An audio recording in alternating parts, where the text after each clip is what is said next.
Assalamualaikum warahmatullahi wabarakatuh. Perkenalkan, nama saya Nur Aini Ngabito, NIM 9214211087. Di video kali ini saya akan menjelaskan terkait dengan laporan penelitian yang berjudul Optimalisasi Pengelolaan Aset Melalui Strategi Penyusutan pada Lapak Desya. Pengelolaan aset memiliki peran yang krusial dalam keseluruhan kinerja dan keberlanjutan pada suatu perusahaan. Aset yang dikelola dengan efisien tidak hanya memperkuat stabilitas finansial, tetapi juga mendukung pertumbuhan dan daya saing perusahaan. Dalam konteks ini, strategi penyusutan menjadi elemen kunci yang mempengaruhi cara aset diakui dan dikelola dalam laporan keuangan. Latar belakang bisnis yang dinamis dan persaingan yang ketat mendorong perusahaan untuk terus mempertimbangkan optimalisasi strategi penyusutan. Penyusutan sebagai metode akuntansi yang digunakan untuk mengakui depresiasi nilai aset selama periode waktu tertentu, memiliki potensi besar untuk mempengaruhi nilai dan kesehatan finansial perusahaan. Pentingnya pengelolaan aset dan strategi penyusutan yang tepat telah menjadi fokus perhatian dalam literatur keuangan dan manajemen. Oleh karena itu, penelitian ini bertujuan untuk menggali lebih dalam mengenai bagaimana implementasi strategi penyusutan dapat berkontribusi pada optimalisasi pengelolaan aset suatu perusahaan. Selanjutnya, rumusan masalah. Yang pertama, bagaimana implementasi strategi penyusutan dapat mempengaruhi efisiensi pengelolaan aset perusahaan. Yang kedua, apa saja faktor-faktor yang dapat mempengaruhi pilihan strategi penyusutan dan bagaimana dampaknya terhadap nilai aset perusahaan. Adapun tujuan penelitian, yang pertama, menganalisis strategi penyusutan yang paling sesuai untuk meningkatkan efisiensi dan keberlanjutan pengelolaan aset perusahaan. Yang kedua, mengidentifikasi faktor-faktor yang mempengaruhi pemilihan strategi penyusutan dan mengevaluasi dampaknya terhadap nilai aset perusahaan dengan tujuan memberikan rekomendasi perbaikan atau penyesuaian strategi.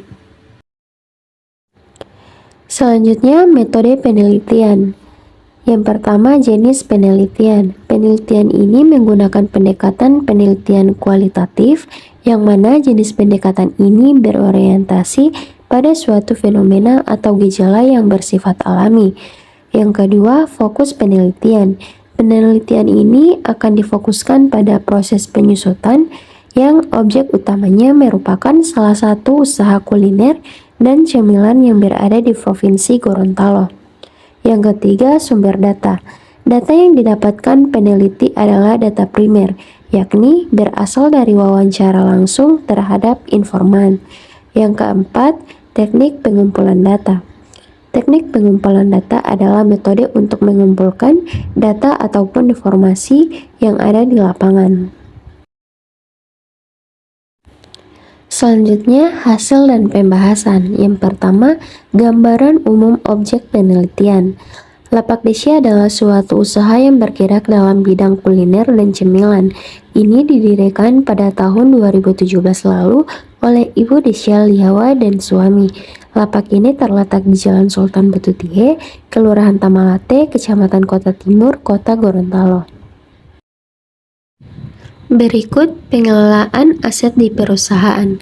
Berdasarkan hasil dari kajian pentingnya dalam pembentukan suatu strategi dalam penyusutan serta optimalisasi pengelolaan aset dalam perusahaan.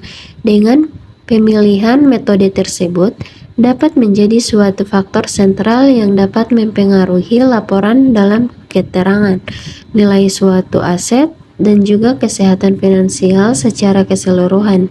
Dalam kajian pustaka juga memberikan suatu pemahaman yang cukup mendalam terkait berbagai metode dalam penyusutan melalui strategi penyusutan dan di Lapak Desya, yang mana merupakan sebuah perusahaan kuliner dan cemilan yang dirikan oleh Ibu Desya Liawa dapat menunjukkan terdapatnya potensi untuk dapat meningkatkan efisiensi dan keberlanjutan keuangan dengan berfokus pada aset perusahaan yang paling utama, yakni hak yang tidak terwujud seperti sebuah hak paten di dalam kuliner dan cemilan.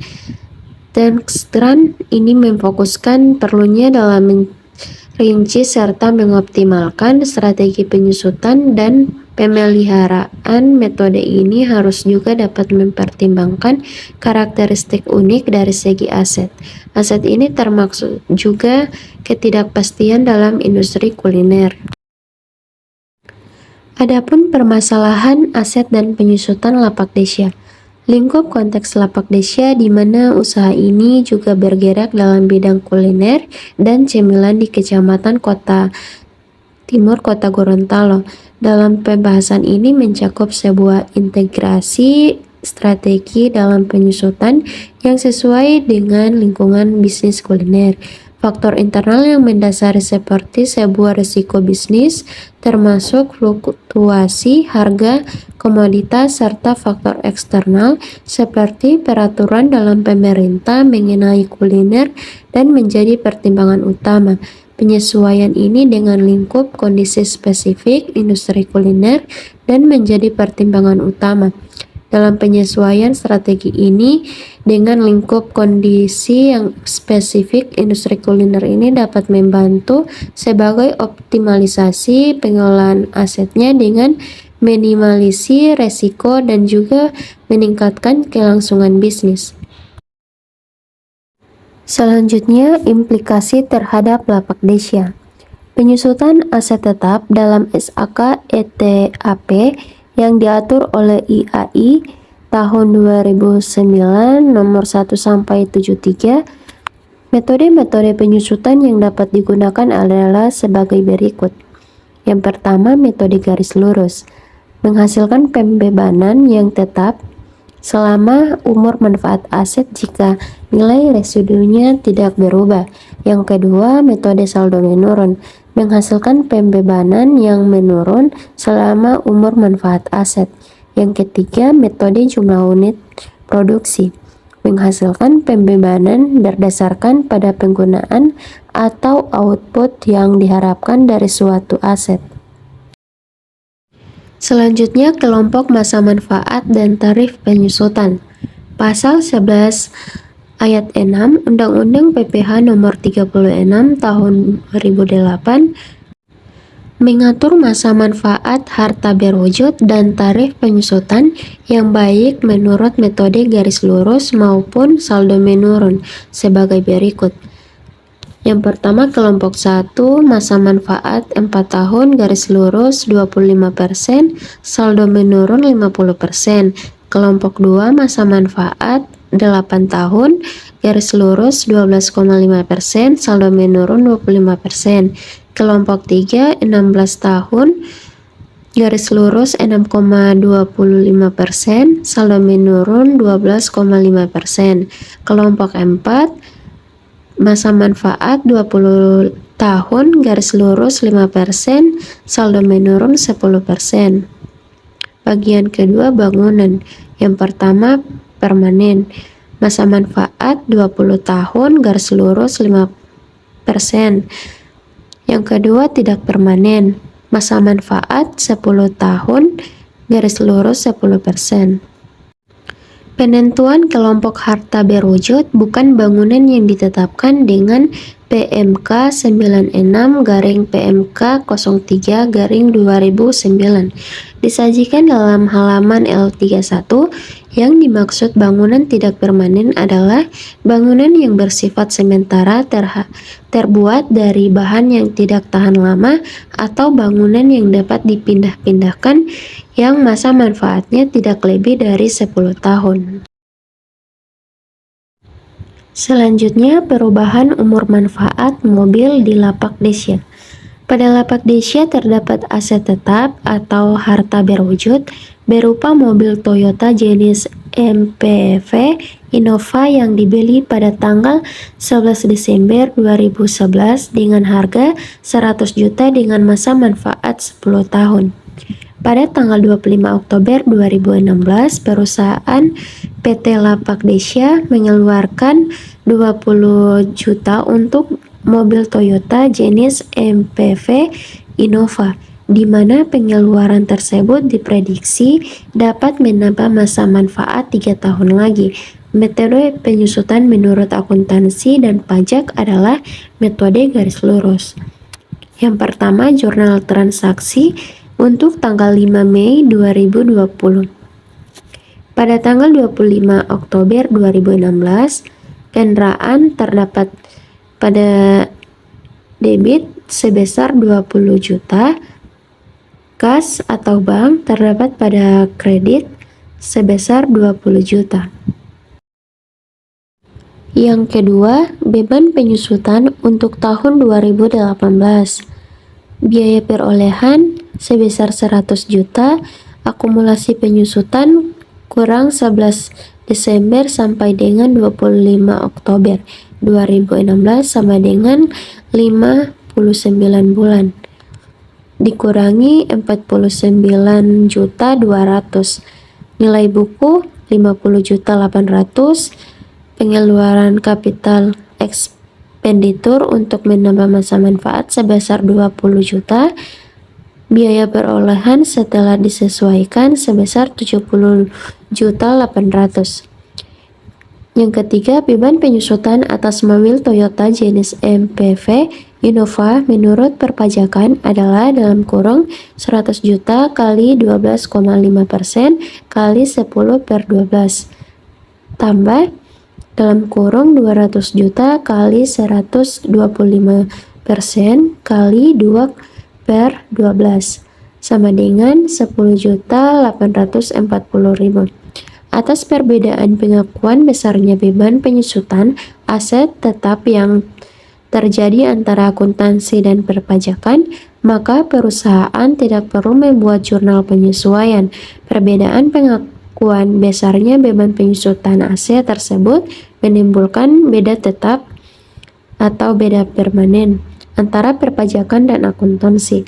Oleh karena itu, perusahaan harus melakukan koreksi positif pada rekonsiliasi fiskal pada saat pengisian SPT tahunan sebesar 11.460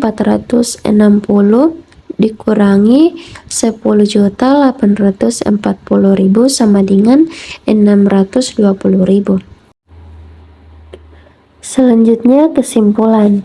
Penyusutan aset di Lapak Desya adalah suatu proses pengurangan nilai aset yang terjadi seiring dengan berjalannya waktu dan penggunaan aset tersebut. Dalam bisnis, penyusutan aset dilakukan untuk mencerminkan penggunaan dan kesesuaian aset tersebut. Dalam hal ini, penyusutan aset di Lapak Desya adalah bahwa perusahaan tersebut mengakui dan menerapkan konsep penyusutan aset untuk mencatat pengurangan nilai aset-aset yang dimiliki. Proses penyusutan ini dilakukan berdasarkan metode yang telah ditetapkan, seperti metode garis lurus dan metode saldo menurun. Penyusutan aset memiliki beberapa tujuan, antara lain yang pertama, mengakui penggunaan aset yang telah dilakukan oleh perusahaan selama periode tertentu. Yang kedua, mengalokasikan biaya aset secara merata selama masa penggunanya.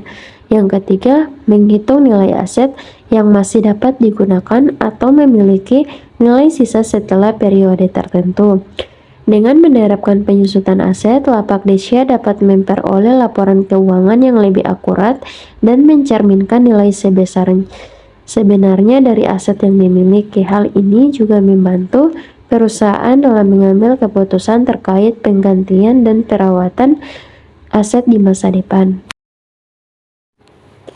Berikut saran. Yang pertama, tingkatkan kualitas produk. Pastikan produk yang ditawarkan di Lapak Desya memiliki kualitas yang baik. Yang kedua, perhatikan pelayanan pelanggan. Berikan pelayanan pelanggan yang baik dan responsif. Yang ketiga, diverifikasi produk. Coba untuk menawarkan berbagai macam produk yang beragam di lapak Desya. Yang keempat, promosikan lapak Desya. Manfaatkan media sosial dan platform e-commerce lainnya untuk mempromosikan lapak Desya. 5. Tingkatkan pengiriman dan pengemasan. Pastikan proses pengiriman dan pengemasan produk berjalan dengan baik. 6. Terlibat dengan komunitas online. Bergabunglah dengan komunitas online yang relevan dengan produk yang dijual di lapak Desya. Yang ketujuh, pantau persaingan. Selalu perhatikan persaingan di pasar. Amati apa yang dilakukan oleh pesaing dan cari cara untuk membedakan lapak Desya dari mereka. Berinovasilah dan terus tingkatkan kualitas produk dan pelayanan agar tetap kompetitif. Terima kasih, sekian dari saya. Wassalamualaikum warahmatullahi wabarakatuh.